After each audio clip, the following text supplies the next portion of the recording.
They didn't even knock, just broke right in like I'd left a welcome sign out for home intruders. Stole the machine I built myself piece by piece through long freezing nights. Otto, my snow-clearing robot, reliable, quiet, loyal to a fault. Called it dangerous, then their president Karen. Yeah, the kind of Karen that gives the name its reputation, rolled it out to clear her driveway like it was her personal butler. The kicker, she fined me for asking why, slapped a threat to the community label on me like I was some deranged snow terrorist.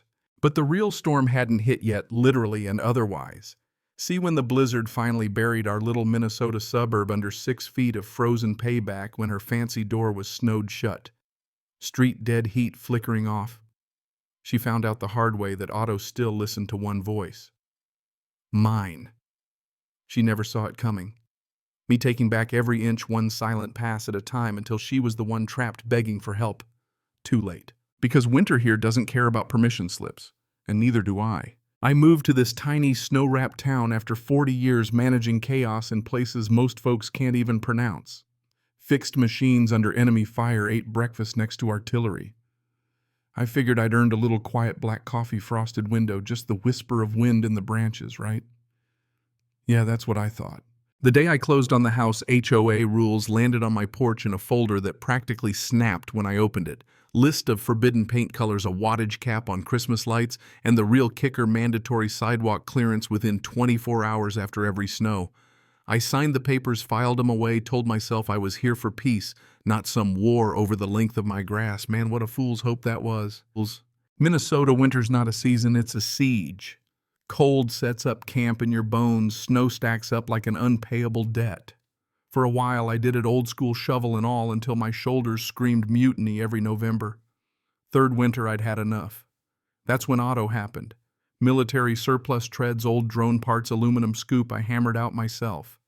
Sensors, motor camera, the works. Not flashy, just dependable. Otto would finish a run, play a 3-note chime, and I'll admit that silly tune felt like a medal every time. First I just cleared my own driveway. Next thing I know, Hanley's 2 doors down, old couple, sweet as pie. Their walkways magically start appearing clear. Mom with a stroller finds her mailbox unburied for once. Kids followed Otto, recording with their phones, laughing when he'd do his little chime thing at the end. I never announced it, just let him help wherever help was needed. Then there was Karen. I didn't know her name yet, just the white SUV, fur boots, sunglasses, even when it snowed. She floated over sidewalks like she owned gravity. First run-in was classic Otto's finishing the mailbox path. She comes over, voice sharp enough to shave with, "You can't operate that thing here." I tried to explain. She hit me with liability, tossed a smile colder than the wind, and marched off. I'd known her type since boot camp, small power, big attitude. Next day, a plastic sleeve notice taped to my door. Unauthorized autonomous device. State statutes. Possible fines. I snorted, shoved it in the junk drawer, and sent Otto out again. Mistake. That was just her opening shot. Week later, I come home, garage door wide open, Otto gone. Cables and tools everywhere, cold air spilling out like the house was bleeding.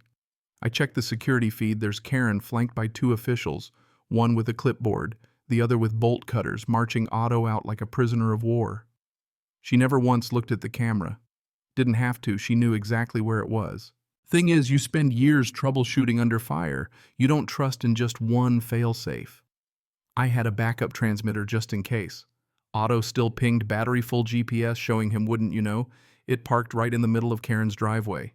That night I dragged myself to the HOA meeting for the first time. Whole place reeked of burned coffee and fake flowers. Karen ran it like a queen, everything just so. When she got to unauthorized devices, up pops a photo of Otto. She gave this speech about order lawsuits, the community. Hanley, bless his heart, tried to speak up. That little machine saved my hips a world of hurt. Karen cut him off with that smile. I couldn't help myself, pointed out that Otto had better sensors than her fancy SUV, and unlike the HOA, he didn't leave sidewalks buried for 4 days. Got some laughs, even a couple of nods. Karen kept her cool, mostly. Claimed the board was just doing its job, that they'd secured Otto for review. I pushed back. "You mean broke into my garage and took him?" She deflected, but I had it all on tape. Later that night, bourbon in hand, I sifted through Otto's logs, saw Karen using him to clear her own driveway, even bragging about how he beat every service she'd tried. I sent the footage to Alan Ramos, code enforcement son of my old commanding officer. Alan's reply was quick. "She really thinks she can just take it. She already did." I wrote, "Let's make sure she learns the difference." I played it cool. Otto kept logging everything from Karen's place. She paraded him around, calling it some pilot program. At one point, she literally directed him with traffic cones, acting like a conductor. Told her friends it was now an HOA asset. Even put out a community email launching her visionary initiative. Never mentioned it was mine, so I went public. Uploaded a few videos to a local civic newsletter, Karen mocking me showing off with Otto, claiming him as hers. No commentary, just the facts. It went viral, 40,000 views overnight. Karen doubled down, hosted a live demonstration, ribbon and all. But Otto's signature chime at the end, picked up by half a dozen phones, broke the spell. Neighbors remembered whose robot it really was. And when the blizzard came, the real no-joke kind that shuts down highways and makes grown men weep, Karen found out what it means to cross the line. Power failed. Heat flickered. 6 feet of snow pressed against her door. HOA chat blew up. No plows, no way out. Where's the robot? She messaged me for the first time. Please send the robot. Door is blocked. I let it sit unread. Otto, meanwhile, sat in sentry mode, camera red, recording everything, parked right at her steps, not moving for anyone but me. The next morning, I watched her through the frosted glass, pacing desperate. Finally, I recalled Otto, slow and steady, right through the crowd. Plugged him in, brushed off the snow. Home. The fallout instant. News crews. Viral hashtags. Karen's emails leaked proof she'd planned to steal Otto for political gain. Resignation effective immediately. Board cleaned house.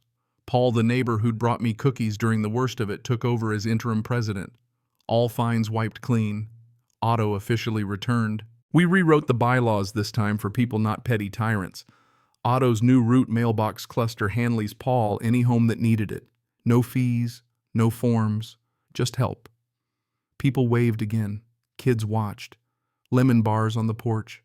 Karen's house, soon sold, faded into memory. Spring crept in quiet water, running free at last. And that's the moral, isn't it? Power. Real power isn't about who holds the clipboard or whose name is on the letterhead. It's about serving quietly, consistently, even when nobody's watching. You try to take by force, the world pushes back. Sometimes all it takes is a snow-clearing robot, a good neighbor, and the patience to let winter do what winter does. By the end, justice isn't some courtroom gavel. It's a neighborhood finally at peace, a machine humming softly in the garage, the faint laughter of children rolling where walls once stood. So here's the question, and it's not just for HOA land. When someone crosses the line, steals, cheats, puts themselves above the rest, what's the right way to push back? How far should we go for justice, for decency? Ever been on either side of that wall? Let me know in the comments. What's your story? Where's your line? And what happened when someone finally crossed it? Cảm ơn các bạn đã xem video.